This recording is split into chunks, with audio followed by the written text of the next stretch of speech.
জুলাই ও পিলখানা ও শাহবাগ গণহত্যার বিচার ও গণতান্ত্রিক আওয়ামী লীগকে নিষিদ্ধের দাবি জানিয়েছে। রাজধানীর শাহবাগ শহীদ সমাবেশে শুরু হচ্ছে শুক্রবার 15 এপ্রিল বিকাল 3টার পর।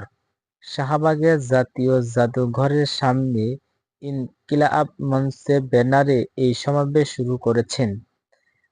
আগামী 100 দিনের মধ্যে জুলাই গণহত্যা দুশমনের বিচার শুরু করতে হবে এবং আওয়ামী লীগকে নিষিদ্ধ করতে হবে বলে দাবি করেছেন। নির্বাহী আদেশ ও আদালতের রায় ও রাজনৈতিক সমাবেশের মাধ্যমে সংবিধানে নিষিদ্ধের ঘোষণা করতে হবে।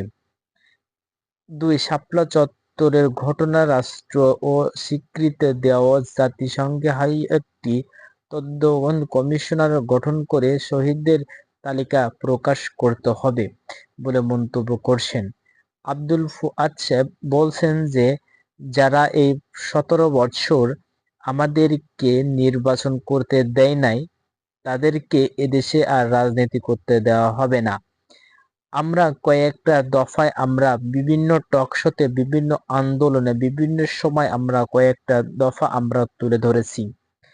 তার মধ্যে একটি দফা হলো বাংলাদেশে থেকে আওয়ামী লীগকে একেবারেই নিষিদ্ধ করতে হবে এবং যারা অবৈধভাবে এদেশে এমপি মন্ত্রী বা অন্য কোনো পদে যারা অংশগ্রহণ করেছে তাদেরকে এদেশে আর রাজনীতি করতে দেওয়া হবে না।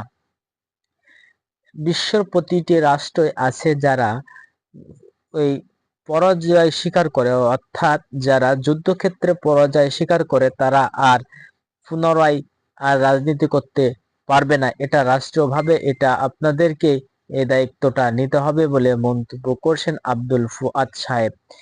এবং দেশের মানুষ এবং তার ডাকে লক্ষ লক্ষ মানুষ সাড়া দিয়ে আজকে শাহবাগে পুরো চত্বর ঘিরে ফেলেছেন এবং তাদের সকলের একটাই দাবি যে খুনি ফাসিদ শেখ হাসিনা সহ আওয়ামী লীগকে একেবারে নিষিদ্ধ করতে হবে। কেন নয়, তারা আমাদের সন্তানকে, আমাদের ভাইকে, আমাদের ইমামদেরকে হত্যা করেছেন।